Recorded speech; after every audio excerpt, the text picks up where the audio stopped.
जय श्री राम। अब प्रभु श्री रामचंद्र जी की कथा में आगे है।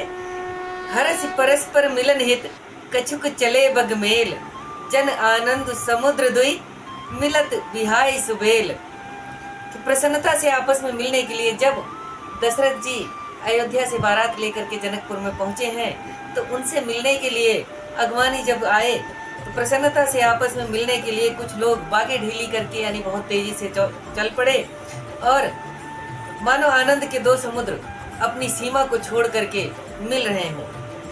अब आगे की चौपाइयां हैं कि बरसी सुमन सुर सुंदरी गावई, मुदित देव दुदुम्भि बजावई, वस्तु सकल राखी नृप आगे, विनय कीन नृत अति अनुरागे। अप्सराएं फूल बरसाने लगी और गाने लगी, देवता प्रसन्न होकर नगाड़े बजाने लगे। अगवानियों ने जब सब वस्तुएं राजा दशरथ के आगे रखी और स्नेह से विनती की।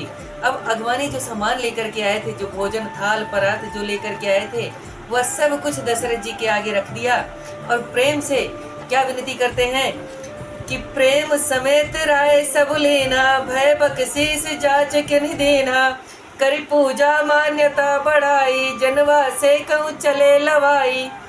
राजा ने बड़े ही प्रेम सहित सब वस्तुएं ले ली और बख्शीश भी याचकों को दे दिया। फिर अगवानियों ने बारातियों की सेवा और बहुत मान बढ़ाई की और जनवासे की ओर लिवा करके ले चले।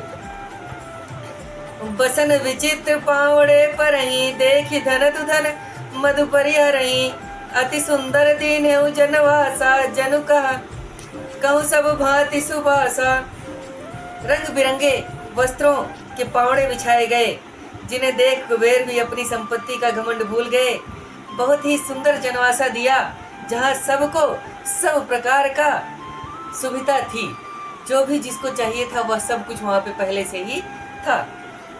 जान सी बरातपुर आई, कछु निज महिमा प्रगति जनाई, हृदय सुमिरी सब सिद्धि बोलाई, भूप पहुनई करण पठाई।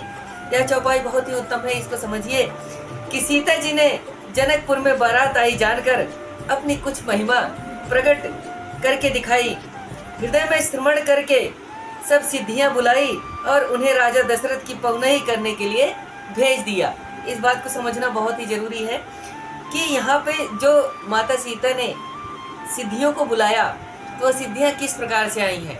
वह मनुष्य का रूप धारण करके किसी भी प्रकार से, यानी कि वहाँ पे कहार बन के या कुछ भी बन करके वो आती हैं और वहाँ पे उनकी पहुनई करने के लिए चली जाती हैं। क्योंकि अब राजा दशरथ जी को तो ये नहीं पता है कि उनके यहाँ पे कौन कार्यरत है, और ना ही जनकपुर से जो लोग आए हैं वह उनको पहचानने के लिए जाएंगे, क्योंकि सब घूंघट करके आई हैं। तो वहाँ पे पहुनई सिद्धियाँ ऐसे कर रही थी।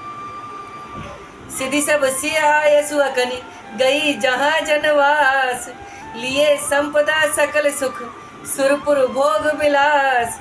सब सिद्धियां सीता जी की आज्ञा सुनते ही सब सुख संपदा यानी सुख संपदा की वस्तुएं लेकर के और देवलोक का भोग विलास लेकर के जनवासे को आई। जो है जनवासे में सीता जी ने उनको भेजा और सब सिद्धियां जो कुछ भी वहां पर हो सकता था वह सब कुछ लेकर के आई हैं जनवासे में। और इसी प्रकार प्रभु श्री रामचंद्र जी की कथा में बने रहने के लिए आपका हृदय से धन्यवाद। जय श्री राम। और यही है इस कथा का सार कि जब भी आपको कुछ भी चाहिए वह ईश्वर के अलावा कोई नहीं दे सकता। तो भगवान की कृपा जब होती है तो सब रिद्धियाँ सिद्धियाँ अपने आप ही आपके घर में आ जाती हैं। और प्रभु श्री रामचंद्र जी की कथा में आप हमारे साथ बने हैं, तो उसके लिए आपका हृदय से धन्यवाद। जय श्री राम।